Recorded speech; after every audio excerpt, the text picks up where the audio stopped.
एक बार की बात है, 3 गंजेड़ी गांजा पी करके नदी किनारे गया, नाव में सवार हो गया, सोचा चलो आज रात भर सैर करेंगे, चंद्रमा का प्रकाश है, पूर्णिमा का दिन है, बढ़िया मौज मस्ती करेंगे।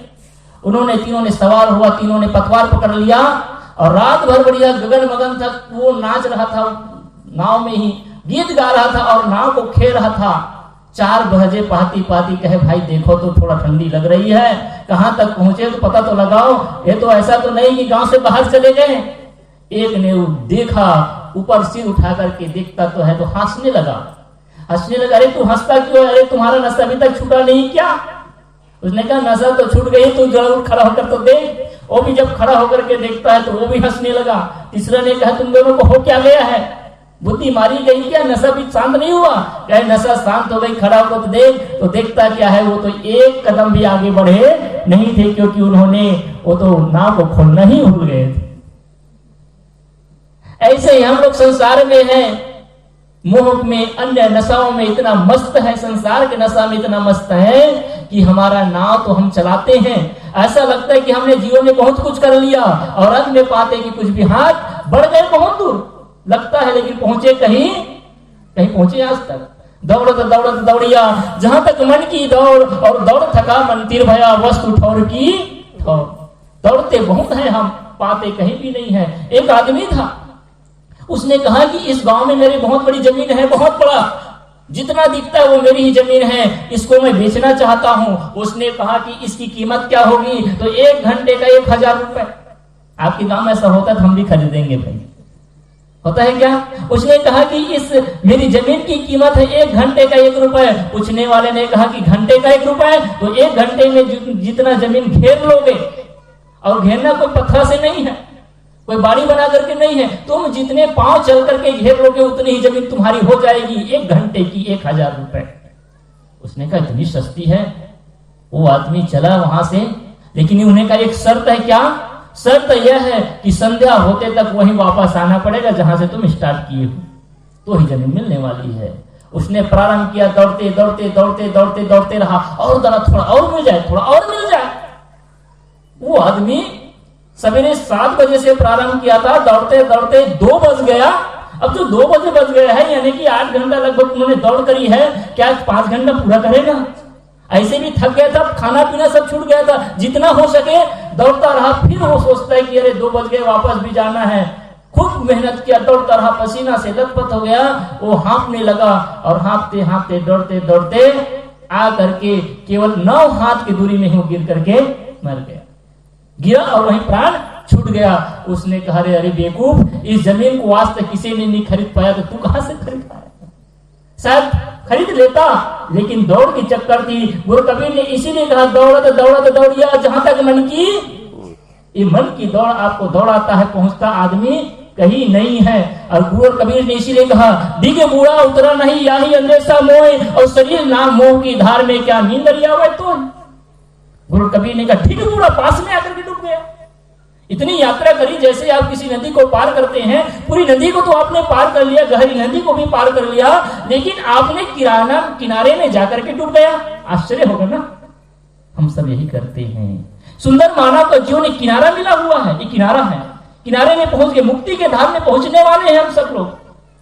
4 खानी के जितने जीव प्राणी हैं, 3 खानी को तो पार करके हम 4थे मानव जीवन में पाए हैं। मानव मुक्ति के दरवाजा में हम पहुंच चुके हैं, लेकिन मुक्ति के दरवाजा में पहुंच करके भी हम धोखा खा जाते हैं, जिसको गुरु और कबीर ने कहा ढिग बूढ़ा उतरा नहीं। ढिग में आकर के उतराया नहीं।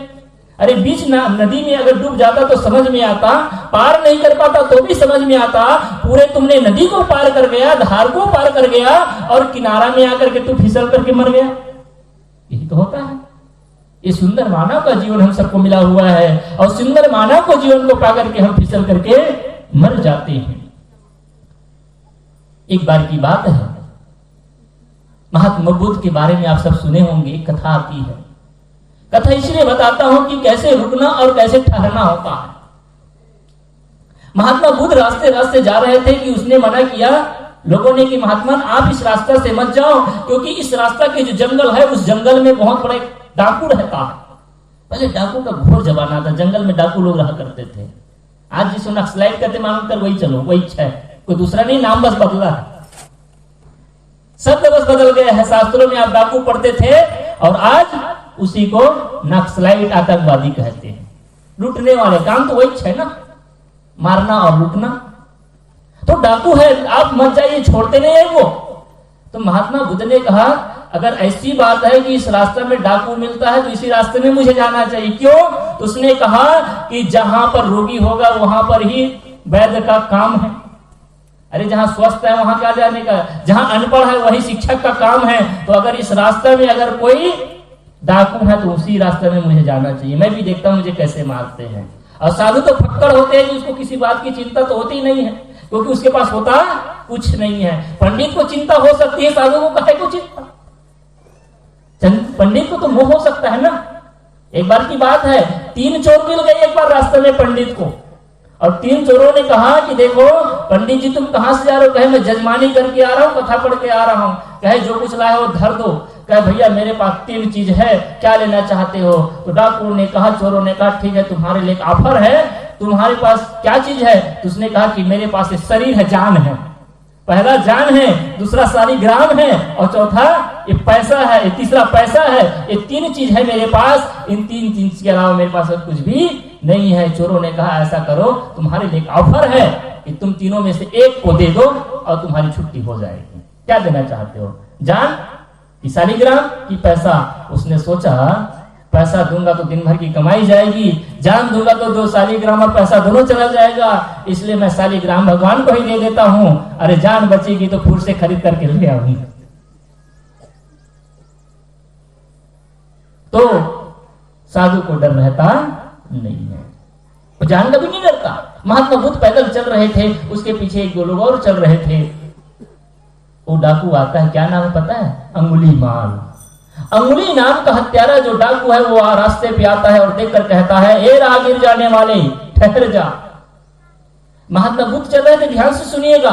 महात्मा बुद्ध चल रहे थे, अंगुलीमाल एक वृक्ष के नीचे खड़ा होकर के आवाज लगाता है, जोर से गरजता है ए राहगीर रुक जा जहां पर चल रहा है। महात्मा बुद्ध ने देखा और मुस्कुराते हुए कहा अरे भाई मैं तो कब का रुक चुका हूं, तुम कब रुकोगे? ये उलटवासी है ना। अंगुलीमाल खड़ा हुआ था और महात्मा बुद्ध चल रहे थे, लेकिन महात्मा बुद्ध ने एक छोटा सा बात कह दी। उसने कहा कि भाई मैं तो कब का रुक चुका हूं, तुम कब रुकोगे? अंगुलीमाल को बहुत चोट लगी। अरे उल्टी बात कैसे करते हैं, मैं खड़ा हूं, वो खुद चल रहा है और उल्टी बात कर रहा है। उसके पास आ गया, उन्होंने संवाद किया।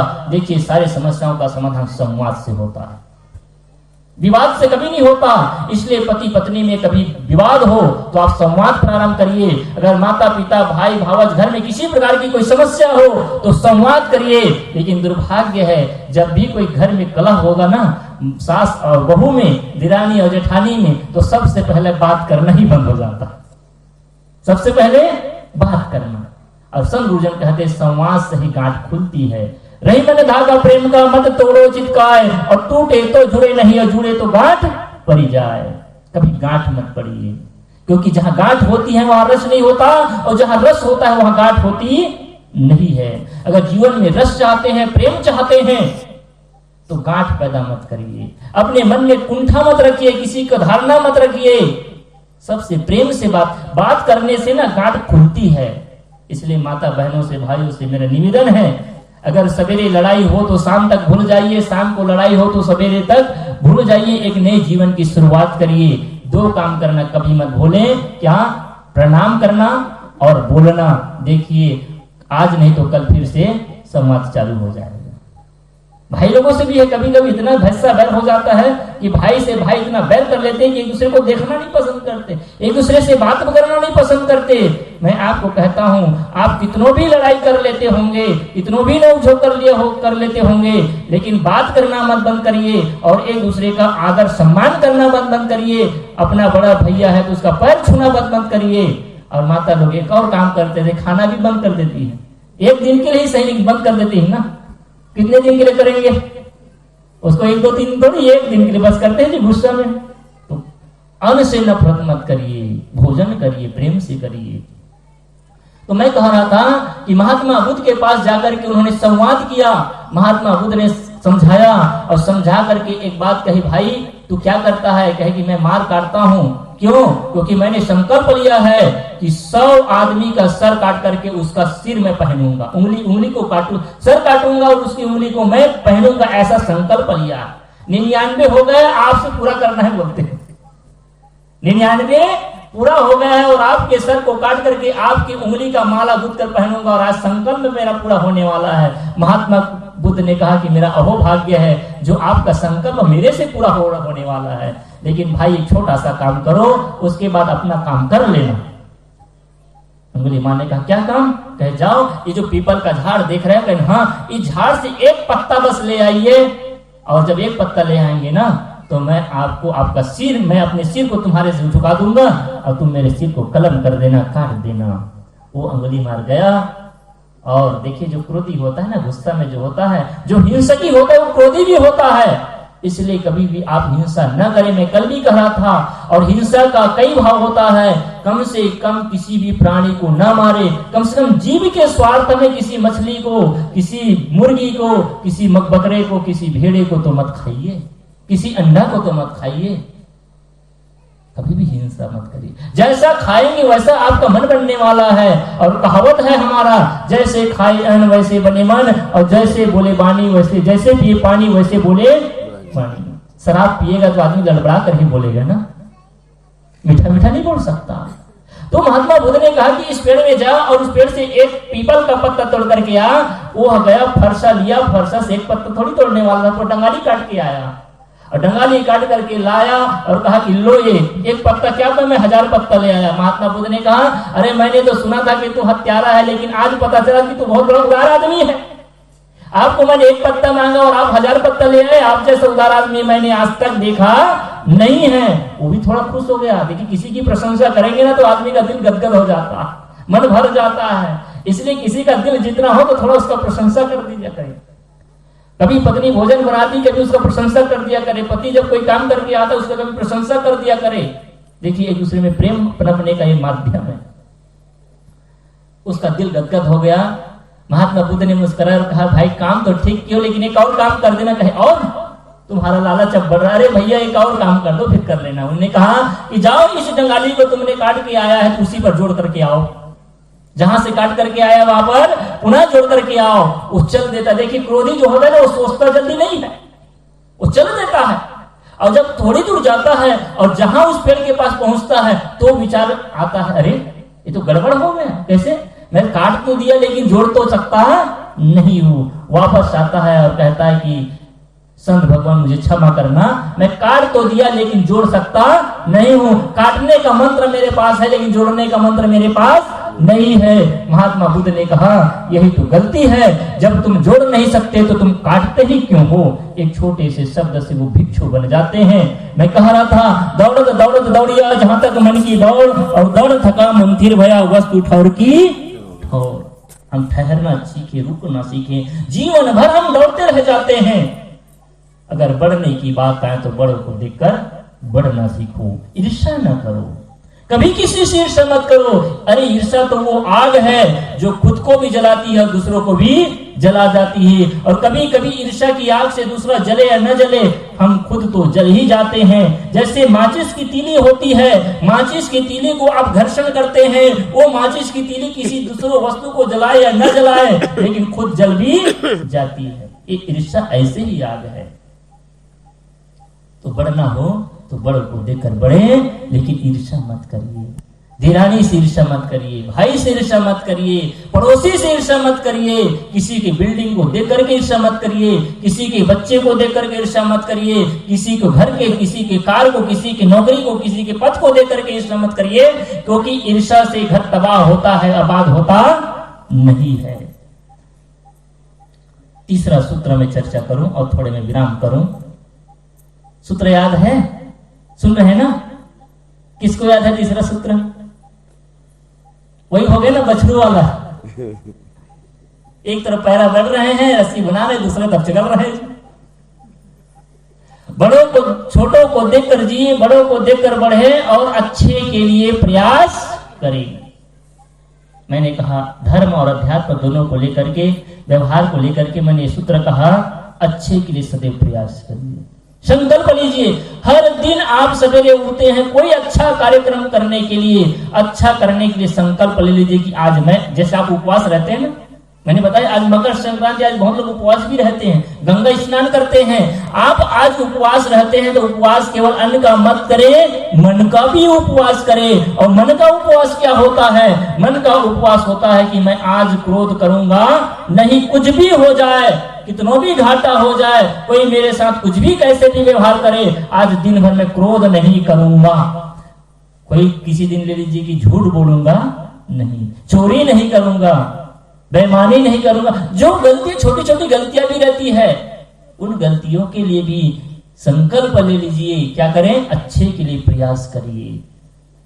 महात्मा गांधी के पास एक दिन एक बूढ़ी माँ छोटे से बच्चे को लेकर के आती है, कहती है कि महात्मा, ये जो मेरा बेटा है ना, ये बहुत गुड़ खाता है और छोटा बच्चा है 4-5 साल का, इसलिए ज्यादा गुड़ खाने के कारण इसके पेट में कीड़े हो गए हैं, इसका पेट दर्द करता है। और जब ये मल त्याग करते हैं उसमें भी कीड़े, पहले बच्चों को बहुत शिकायत हुआ करती थी। आजकल विभिन्न प्रकार की दवाइयां हैं और सावधानियां भी बरतते हैं, तो वो शायद शिकायत नहीं होगी। और मैं बच्चों के संपर्क में उतना हूं भी नहीं, तो पता भी नहीं होगा कि नहीं होता होगा। लेकिन जब मैं खुद भी छोटा था और गांव में जब जीवन जीता था, तो बहुत बड़ा परिवार होने के कारण ये सब दिखता था, तो बच्चों के पेट में दर्द भी होता था और कीड़े भी होने लगते थे। ये समस्याएं पड़ी, बहुत पहले की बीमारी कुछ हुआ करती थी, आज भी वैसे, लेकिन कुछ चेंज हो गए हैं। तो बुढ़िया माई ने कहा कि महात्मा, आप कह देंगे, हम लोग बहुत समझाते हैं, बेटा समझता नहीं है, लेकिन आपकी बात को समझ जाएगा तो मान जाएगा। महात्मा गांधी ने 2 मिनट रुक गए और कहा कि माँ ठीक है, समझा तो दूंगा, लेकिन कल आना। कल? अब महात्मा की बात को कैसे भला टाल सकता? जैसे आपको हम बोले कि भैया साहब जी हमारे यहाँ चले, और हम बोल देंगे नहीं कल जाएंगे, तो जीत थोड़ी ना करेंगे, चलो अभी चले, चलो भाई साहब कल बोले कल आएंगे। बुढ़िया माँ वापस चली गई। फिर से दूसरे दिन आती है। महात्मा गांधी सवेरे उठकर टहल रहे थे, बच्चे को पा लेते हैं, आंगन में टहलाते हैं, कुछ काटते हैं, उससे बात करते हैं और उसके दिल को जीत करके कहता है, बेटा तुम कभी गुड़ मत खाना, क्योंकि गुड़ खाने से स्वास्थ्य खराब होता है, पेट में कीड़े लग जाते हैं। संकल्प लोगे? हाँ बापू, मैं आज से अब गुड़ नहीं खाऊंगा। समझ गया? देखो, बच्चे को समझाने की कला आ जाए ना तो बच्चा समझ भी जाता है। और बच्चा जितना जल्दी समझता है, दूसरा प्राणी उतने जल्दी समझता। बच्चा हठी भी होता है तो जल्दी समझता भी बच्चा ही है। बड़ा बड़ा आदमी जो चीज न समझ जाए, बच्चा जल्दी समझ जाता है। बच्चा जल्दी प्रश्न नहीं करता, यहीं पर बैठे रहेंगे समझ लेगा, आप समझ नहीं पाएंगे। तो बच्चे की बुद्धि बड़ी तीव्र होती है, क्योंकि साफ बुद्धि होती है, मन साफ होता है उसका। बच्चा समझ गया। बुढ़िया के पास कहते, ले माँ इसको ले जाए, अब इससे बच्चा गुड़ नहीं खाएगा। बुढ़िया ने कहा कि महात्मा, यही बात अब बस 5 मिनट मुश्किल से लगा, 5-10 मिनट समय दिए, और आप कल कहीं जा भी नहीं रहे थे, लेकिन ये छोटी सी बात अब कल भी तो कह सकते थे। मैंने 5 कोस से 5 किलोमीटर से चल करके आई, फिर गई, फिर आ जाई, फिर गई, और एक छोटा सा काम आप कल भी कर सकते थे। तो महात्मा गांधी ने कहा कि माँ, मैं कल कैसे कह सकता था, क्योंकि कल तक मैं भी गुड़ खाता था। मैंने 24 घंटे में पूरा प्रयास किया और आज छोड़ दिया और संकल्प ले चुका हूं, इसलिए मैं कहने की हिम्मत रखता हूं कि बेटा तू भी गुड़ मत खा, क्योंकि मैं छोड़ सकता हूं तो तुम भी छोड़ सकते हो। देखिए, आचरण के वाणी और मुख से बोले हुए वाणी में यही अंतर होता है। ये जो गुरु संत बोलते हैं ना, ये आचरण संपन्न होकर के बोलते हैं, इसलिए उसकी बात पर जान होती है और उसको समझने में भी अच्छा लगता है और जीवन में धारण भी वही होता है। नहीं तो बड़े बड़े प्रवक्ता हमसे अच्छे बोलते हैं, संतों से अच्छे बोलते हैं, पैसा बुलाइए, अरे रामायण होता है तो उद्घोषक कितना बढ़िया बढ़िया बोलता है, कितना अच्छा बोलता है, लेकिन क्या उसको आप मानते हैं? नहीं, वो तो एक प्रवक्ता होता है, सीखा होता है, प्रशिक्षित होता है, लेकिन आचरण कोई जरूरी नहीं। हो सकता है कभी कभी तो ऐसा उद्घोषक मिलेगा, शराब पी करके उद्घोषक होते हैं, सही कि नहीं? इसलिए उसके शब्दों पर कोई जान नहीं होती है। तो मैं कह रहा था, अच्छे के लिए सदैव प्रयास करिए। हर समय अपने अंतर्मन को ध्यान में रखिए कि मेरे से कभी किसी प्रकार का अपकार ना हो जाए, दुख ना हो जाए, मेरे से किसी प्रकार का कोई पाप ना हो जाए। आप रोज चिंतन करिए, रोज सोचिए कि सवेरे उठिए तो अपने प्रभु से प्रार्थना करिए, हे प्रभु, हे सदगुरु, मुझे इतनी शक्ति दो कि मेरे द्वारा किसी भी जीव की हिंसा न हो, किसी को चोट न पहुंचे। ऐसा संकल्प ले लीजिए, ऐसा संकल्प नहीं लेते। अच्छे के लिए प्रयास करें, हर अच्छा काम करने के लिए आप प्रयास करिए, समाज सेवा करने के लिए प्रयास करिए, धर्म कार्य करने के लिए प्रयास करिए। देखिए इस घर के दादाजी ने धर्म कार्य करने के लिए प्रयास सोचा ना पहले, तभी तो आज हम बैठे हैं। क्या पता न भी करते, कुछ लोग ऐसे भी होते हैं नाचा नौटंकी करा लेते, कुछ लोग ऐसे भी हो सकते हैं कि शराब कबाब के लिए भी वो व्यवस्था करते हैं। सोच है तो ये, लेकिन दादाजी ने सोचा कि हम सत्संग कर अच्छे के लिए प्रयास किया, तो वो खुद अच्छाई का लाभ ले रहे हैं, सत्संग का लाभ ले रहे हैं, परिजनों को लाभ दे रहे हैं, और आप सबको भी सत्संग का लाभ दे रहे हैं। हम सबको भी अच्छे के लिए प्रयास करना चाहिए। और चौथा, बुरे के लिए तैयार रहें। मेरे से किसी प्रकार की कोई बुराई न हो। अगर कभी किसी से कोई गलती हो जाए, बुरा जो देखन मैं चला, बुरा ना मिलिया कोई, और जो दिले ढूंढा आपना, मुझसे बुरा ना कोई। अपनी बुराई हमको दिखती नहीं है। हम तो सदैव दूसरों में बुराई देखते हैं। पत्नी बुरी है, पति बुरा है, भाई बुरा है, यानी भाई गलत है, पत्नी गलत है, बेटा गलत है, बेटी गलत, हम सबको गलत ठहराते हैं और हम अपने को अच्छा समझते हैं।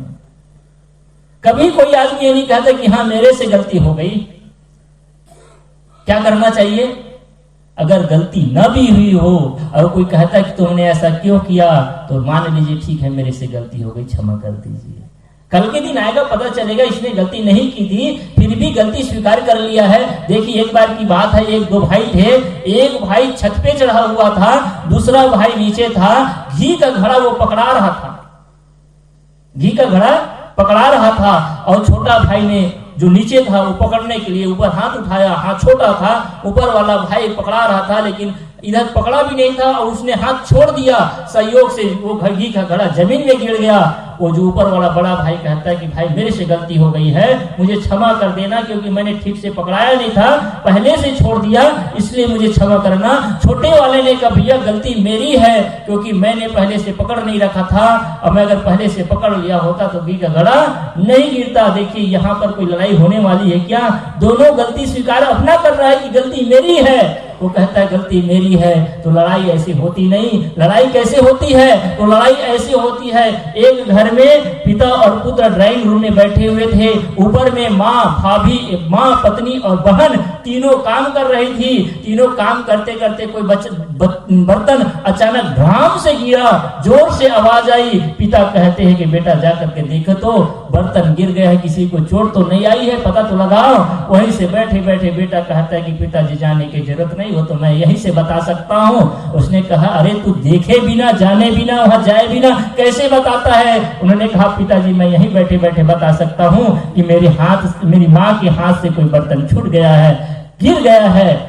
उसने कहा कि तुम ऊपर में तो तुम्हारी बहन भी है, तुम्हारी पत्नी है, उससे भी तो गलती हो सकती है, उसके भी हाथ से तो बर्तन छूट सकता है, लेकिन तुम अपनी माँ को दोष क्यों देते हो? तो भाई कहता है कि पिताजी मुझे पता है, बर्तन की आवाज आने के बाद अगर कुछ भी आवाज नहीं आई, इससे सिद्ध होता है कि वो बर्तन माँ के हाथ से गिरा है। अगर बर्तन की आवाज के साथ साथ माँ की आवाज आती तो पता चल जाता कि मेरी बहन के हाथ से गिरा है या पत्नी के हाथ से गिरा है। लड़ाई यहाँ होती जहाँ शिकायत होती है, जहाँ एक दूसरे के प्रति भाव बदल जाता है, विवाद वहां होता है। इसलिए क्या करें? अगर किसी प्रकार के मन में कोई पाप हो तो उसको निकाल दे, किसी से ईर्ष्या न करे।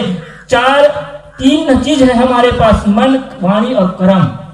तीन चीज है, ये तीनों चीजों से हमारा जीवन का पतन भी होता है, और इन तीनों चीजों से हमारे जीवन का उत्थान भी इसी से होता है। इसलिए हमारे गुरुजन कहते हैं इन तीन चीजों का 10 प्रकार का दोष होता है। इन तीन चीज से, पहला मन, वचन और कर्म। इन मन, वचन और कर्म से 10 प्रकार का दोष होता है, जिसको गुरु और कबीर ने कहा सकलो दुर्मति दूर करूं, अच्छा जन्म बनाओ और प्राग गगन गति छाड़ के हंस गगन चली। सकलो दुर्मति एक शब्द में कहा, सकलो यानी सब कुछ। तो कहां से? नख से शिखा तक का। आपा तजे हरि भजे, नक्सिक तजे विकार, नख से शिखा तक का सारा विकार। तो नख से शिखा तक, नख यानी पैर और शिखा यानी सिर तक के सारे विकार जो है उसका त्याग कर देने से जीवन अच्छा बनता है। जिसको गुरु कबीर ने कहा सकलो दुर्मति दूर करो। जो सारी दुर्बुद्धि है, ये दुर्बुद्धि तो ही है जो सारा पाप करवाती है, शराब पिलवाती है, बुरे वचन बोलवाती है, दुर्व्यवहार कराती है, पापाचार अनाचार कराती है, व्यभिचार कराती है, दुर्बुद्धि के ही कारण करता है। आदमी वही है जब बुद्धि बिगड़ती है तो वो गंगा के जगल की जगह में शराब पीने लग जाता है, वो सुंदर पवित्र भोजन करने की जगह में मांस और मटन भी खाने लग जाता है। जहां आरती वंदन और अभिवादन होना चाहिए वहां आदमी गाली गलौज भी करने लग जाता है। ये बुद्धि बिगड़ जाती है। तो मन का 4 दोष, ईर्ष्या क्रोध मान छल, ये 4 दोष होता है। जीवन से सारे बुराई कब खत्म होगी? तो इन 3 चीज से, मन वचन और कर्म से 10 दोष का त्याग हो जाएगा तो हमारा जीवन पवित्र पावन हो जाएगा। तो ईर्ष्या क्रोध मान और छल, ये 4 चीज मन से होता है। ईर्ष्या कहां से होता है?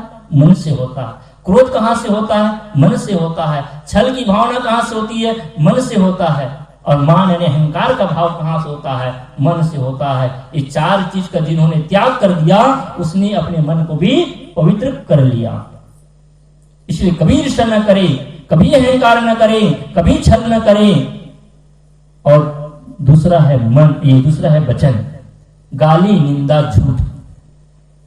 वाणी की पवित्रता इन 3 चीजों से त्याग से होती है, गाली निंदा और झूठ। कभी गाली मत दीजिए। और गाली की बात आई तो ऐसी है कि आजकल का तो परिपाटी है, बिना गाली दिए कोई शब्द ही नहीं करता। बात बात में गाली देंगे, माताएं भी बात बात पर गाली देंगे। मैं कल भी कर रहा था, भाई लोगों को भी आदत है कि बात बात पर गाली देते हैं, बिना वजह का, बिना फालतू का, जड़ चीजों को भी गाली देंगे। इंसान को गाली देते तो समझ में आता है अपना ही पीढ़ा रखें, अपने ही पीढ़े से हपट जाएंगे और गाली पीढ़ा को ही देंगे। गलती किसकी है? पीढ़ा आपने रखा, देख नहीं पाए आप, टकरा गए आप। गलती किसकी है? गलती हमारी है और गाली देते पीढ़े को। गाय को बांधे हमने, गाय वहां पर टट्टी कर दिया, गाली देते हम। हर जगह खुद गलती हमारी होती है और दोष किसको देते हैं? प्राणियों को देते हैं। और प्राणियों को ही नहीं, ये जो निर्जीव चीजें हैं उसको भी हम दोष देने लग जाते हैं। इसलिए गाली कभी मत दीजिए। अरे प्रकृति ने, परमात्मा ने सुंदर बोलने के लिए वचन दिया है। मधुर वचन है औषधि, कटुक वचन है तीर, और श्रवण द्वार हो संचरे सालय सकल शरीर। सुंदर मीठा वचन हम सबको मिला है, इसलिए सुंदर मीठा बोलना चाहिए। लेकिन इतना फ्री में मिला हुआ है फिर भी हम मीठा बोलना नहीं जानते हैं। अगर मीठा बोलना आ जाए तो लड़ाई काहे की होगी? आधा से ज्यादा लड़ाई क्यों होती है? क्योंकि हम बोलना नहीं जानते हैं, बोलने की कला नहीं आती है, इसीलिए तो लड़ते हैं। तो मीठा बोलना सीखिए। तो गाली, निंदा, निंदा में बड़ा रस आता है। निंदा रस इतना बड़ा रस है कि सब कुछ एक तरफ, और एकदम चुपके से सुनात भी नहीं ना, कान एकदम कान दे के काका कहा था, डबल कुछ ही होगा। और निंदक के लिए कहा भी गया, निंदक नीरे राखी आंगन कुटी सवाय। गुरु कबीर ने कहा अगर कोई निंदक हो तो उसको आंगन में कुटी बना करके रखो। तो खुद अगर कोई आपकी कोई निंदा करे तो आप उसके लिए गलत मत सोचो, लेकिन दूसरे की निंदा भी मत करो। निंदा करके आपने पाया क्या? किसी की बुराई करके दूसरे की निंदा चुगली करके कुछ मिला है आज तक? दूसरों का घर फूटता है, खुद का घर फूटता है, लेकिन बनता किसी का नहीं है। और रस बड़ा आता है इस पे। इसलिए निंदा मत करिए। और तीसरी बात है झूठ मत बोलिए। बात बात पर झूठ बोलने की आदत आती है, कभी झूठ मत बोलिए। और धर्म क्या है, तपस्या क्या है? तो साच वचन बोलना, सच्चे के मार्ग पर चलना, सच्चाई के पथ पर चलना ही तो धर्म है और यही तपस्या है।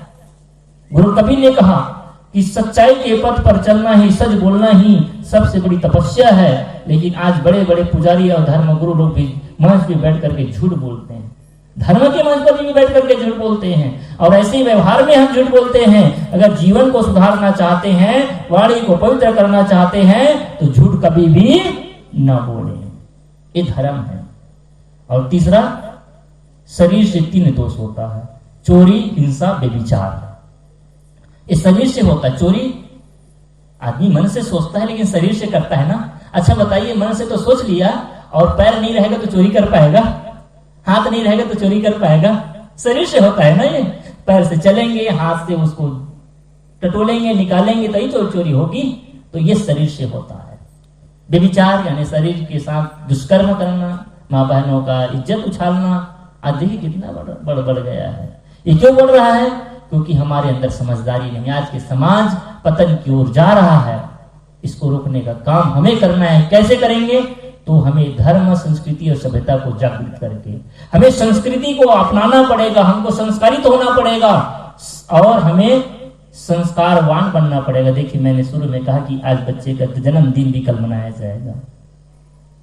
और बच्चे को अच्छे संस्कार कब मिलेगा? जब हम खुद संस्कारी होंगे तभी तो बच्चे को अच्छा संस्कार देंगे ना। अगर हम संस्कारी नहीं हैं तो बच्चे को अच्छे संस्कार दे सकते हैं?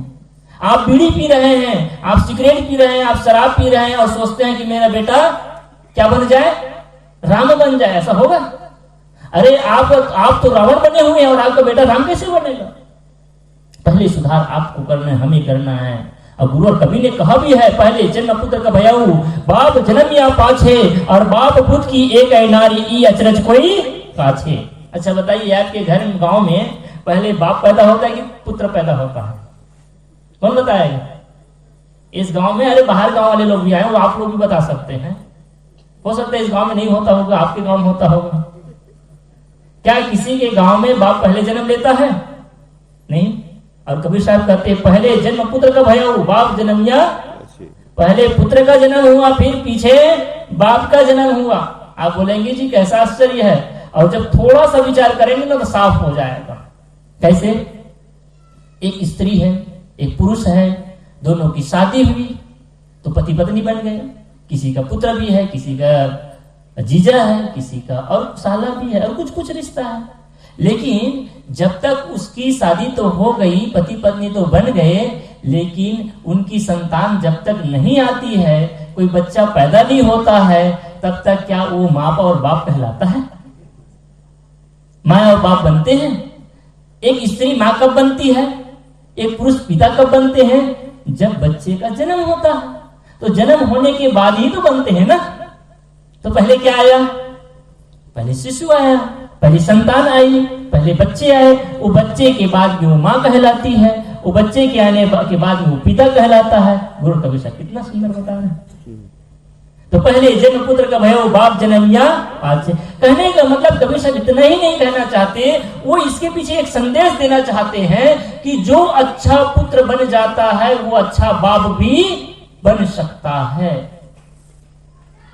और जो अच्छा बाप बन जाता है वही अच्छा पुत्र भी बन सकता है। अगर आप अच्छा पुत्र नहीं बन सकते तो आप बड़े होकर के अच्छा बाप कदापि नहीं बन सकते, और आप अच्छा बाप नहीं बन सकते तो कभी भी आप अच्छा पुत्र भी नहीं बन सकते। इसलिए हमें संस्कारित होने की जरूरत है, और संस्कारित होने के लिए, संस्कारित होने का मतलब होता है परिमार्जित करना, जीवन को सुसज्जित करना, सुंदर आचरण के साथ जीवन जीना, चरित्रवान होकर के जीवन जीना, इसको बोलते हैं संस्कार। ये कब आएगा? जब हिंसा, चोरी और व्यभिचार का त्याग करेंगे, हिंसा की प्रवृत्ति का त्याग करेंगे। तो मैं कह रहा था, अच्छे के लिए तैयार रहे, बुरे के लिए तैयार रहे। अच्छे का प्रयास करें और बुरे के लिए तैयार रहे। और अंतिम है, सोच को अच्छी और ऊंची बनाए रखें। जैसा सोचते हैं, जैसा विचार करते हैं, वैसे ही हमारा जीवन का निर्माण होता है। जो आप पाना चाहते हैं, जैसा पाना चाहते हैं, वैसा ही सोचिए। और अगर आप जो रोज रोज दूसरों को दुख देने के लिए सोचते हैं ना, तो वही हमको मिलने वाला है। एक बार की बात है, चुटकुला कहूं, पानी को विराम दूं। एक बार अकबर और बीरबल टहलने के लिए पहले सवेरे निकले। तो अकबर और बीरबल में दोनों में संवाद हुआ करता। आप सब सुने होंगे ना, तेनालीराम की कहानी या शेख चिल्ली की कहानी, और अकबर बीरबल की कहानी बहुत प्रसिद्ध है, बचपन से आप सब पढ़ते आ रहे हैं। बीरबल कौन सा था? अकबर राजा था, और राजा के 9 रत्नों में एक था बीरबल। 9 रत्न था उसके पास, उसमें से सबसे बड़ा रत्न था, मंत्री महामंत्री था, वो बीरबल। तो दोनों में सदैव संवाद होता था। एक दिन अकबर को मजाक सूझा, और नीचा दिखाने के लिए, किसको? बीरबल को नीचा दिखाने के लिए अकबर ने एक बात कही कि अकबर, बीरबल, मैंने आज रात में एक स्वप्न देखा। कहे हुजूर क्या स्वप्न देखे? अरे स्वप्न बड़ा अद्भुत था, मत पूछो जी।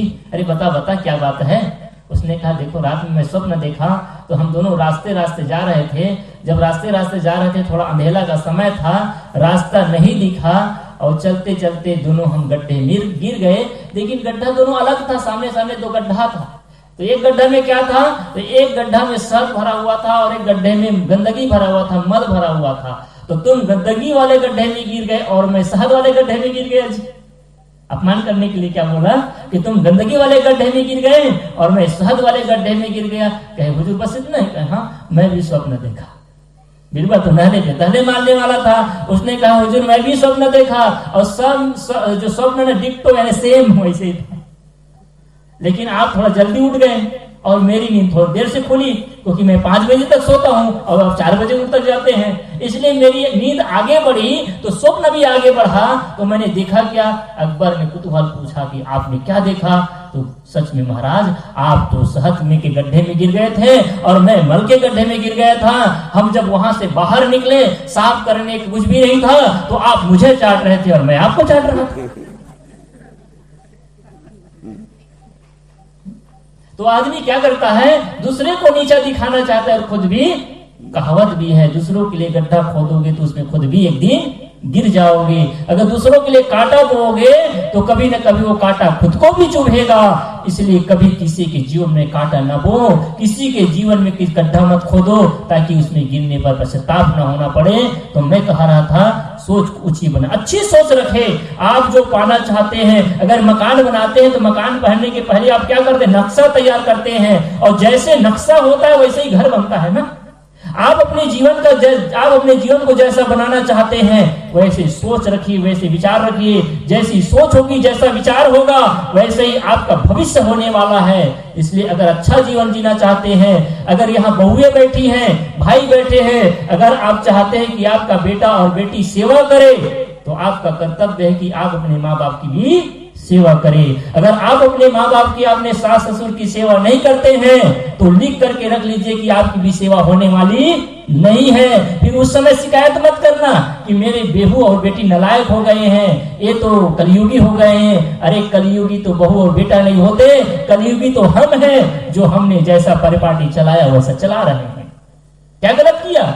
अगर आज का देखिए, आज आप अपने सास बहू का, आप ससुर का सेवा नहीं कर सकते, आप अपने माता पिता का सेवा नहीं कर सकते, तो आपका बेटा आपका ठेका लिया है क्या? आपके ही रास्ते पर तो चलेगा ना।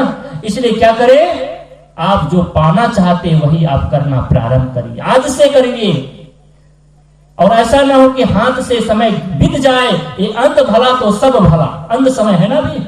अगर अंत में भी हम सुधर गए तो भी हमारा काम बन सकता है। मैं सदैव कहता हूँ, सदैव आप पहले पानी बाल्टी से निकालते थे, कुआं से पानी निकालते थे, तो कभी कभी बाल्टी पूरा छूट जाया करती थी, अनायास पूरा गिरता था हड़बड़ी में। लेकिन अंतिम छोर भी पकड़ा जाए ना, बाल्टी के अगर अंतिम छोर भी हाथ में आ जाए तो उसके माध्यम से पूरी बाल्टी बाहर आ जाया करती है। इसी प्रकार से जीवन के अंतिम क्षण में भी अगर जागृति आ जाए, अगर अंतिम क्षण में भी हम जाग गए, किसी को मारने जा रहे हैं और उसी समय विचार आ गया कि मैंने गलत कर लिया, मुझे नहीं मारना चाहिए, और मारना रुक गया, तो काम बन जाएगा ना। आप तो चल तो गए थे मारने के लिए, लेकिन आपने अपने कदम को रोक लिया, नहीं मेरे से गलती हो रही थी, मैंने गलत काम कर लिया था। तो एक गलती का सुधार भी कर सकते हैं, लेकिन हाथ मलना पड़े।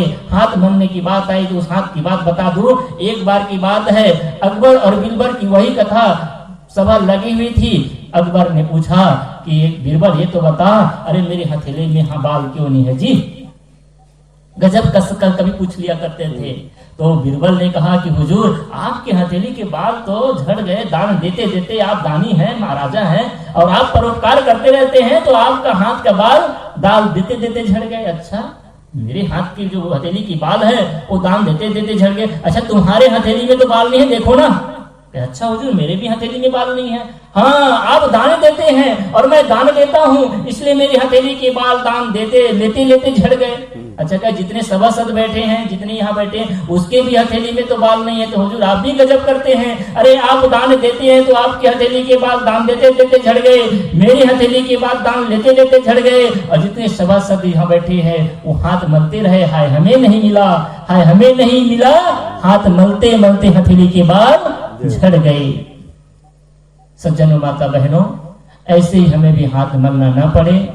आछे दिन पाछे गए, गुरु से किया ना हेत, और अब पछतावा होत क्या जब चिड़िया चुग गई खेत। पछताने की नौबत ना आए। जो समय से पहले जाग जाता है वही अपने जीवन को पा जाता है, जीवन को धन्य बना लेता है। तो मैं कह रहा था कुछ सूत्र, उस सूत्र को मनन करें और मैं अपनी वाणी को विराम दूं। प्रथम सूत्र है, छोटों को देख करके जिए। अगर छोटों को देख करके जिएंगे तो कभी भी आपके जीवन में कमी नहीं आने वाली है, बल्कि प्रसन्नता के साथ जिएंगे।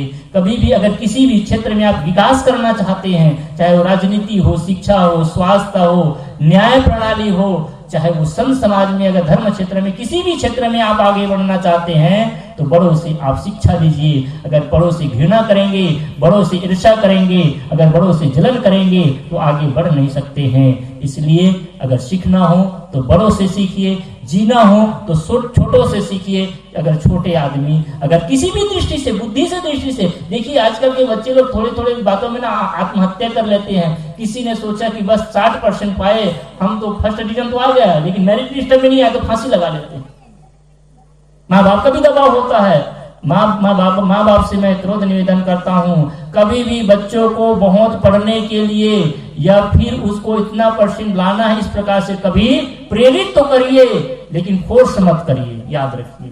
क्योंकि आपका बेटा सही सलामत है तो वो कुछ भी कर लेगा, और अगर आपका बेटा ही सही सलामत नहीं है तो वो कुछ भी करने लायक नहीं रहेगा। इसलिए बच्चों को कभी डांटिए मत, कभी मारिए मत, बल्कि प्रेम से सिखाइए, दुलारिए, तभी वो सीख समझ सकता है। आपने अपने बच्चों को ऐसा संस्कार दें कि वो गलत दिशा में न जाएं। तीसरी बात है, अच्छे के लिए सदैव प्रयास करें। हर समय यह सोचे कि मैं किसी न किसी आज दान करूंगा, आज धर्म करूंगा, आज परोपकार करूंगा। हर कोई अच्छा काम करने के लिए आप संकल्प ले लीजिए। एक अच्छा करने के लिए सोच लीजिए और एक बुराई का त्याग करने के लिए सोच लीजिए, तो तीसरा बुरे, चौथा बुरे का त्याग करने के लिए सोच लीजिए। और अंतिम बात है, अपनी सोच को अच्छी अरुचि बनाए रखें। अगर अच्छी सोच बनाए रखेंगे, कैसी सोच? सर्वे भवन्तु सुखिना, सर्वे सन्तु निरामया, सर्वे भद्राणि पश्यन्ति मा कश्चित् दुर्भाग् भवेत्। सबका कल्याण हो, सबका मंगल हो और सबका हित हो। अगर इस भाव हम बोलते तो है, मंत्र का जाप करते हैं ना, लेकिन भाव नहीं रखते हैं। ये सोचते तो सबका कल्याण हो, लेकिन भाई का कल्याण ना हो। सबका कल्याण हो तो पड़ोसी का कल्याण ना हो, क्योंकि वो मुझे बहुत परेशान करता है। हमारी संस्कृति क्या कहती है? आपको मारने वाले के प्रति भी आपके हृदय में जगह हो। और हम लोग कैसे हैं? हमको कोई थोड़ा सा भी परेशान कर दे तो उसको हम सजा देने के लिए, उसको मारने के लिए तत्पर हो जाते हैं। एक मच्छर भी बैठता है, बेचारा पता नहीं खून कितना लिया, लेकिन हम उसका जान ही निकालते हैं ना। दया का भाव धारण करें।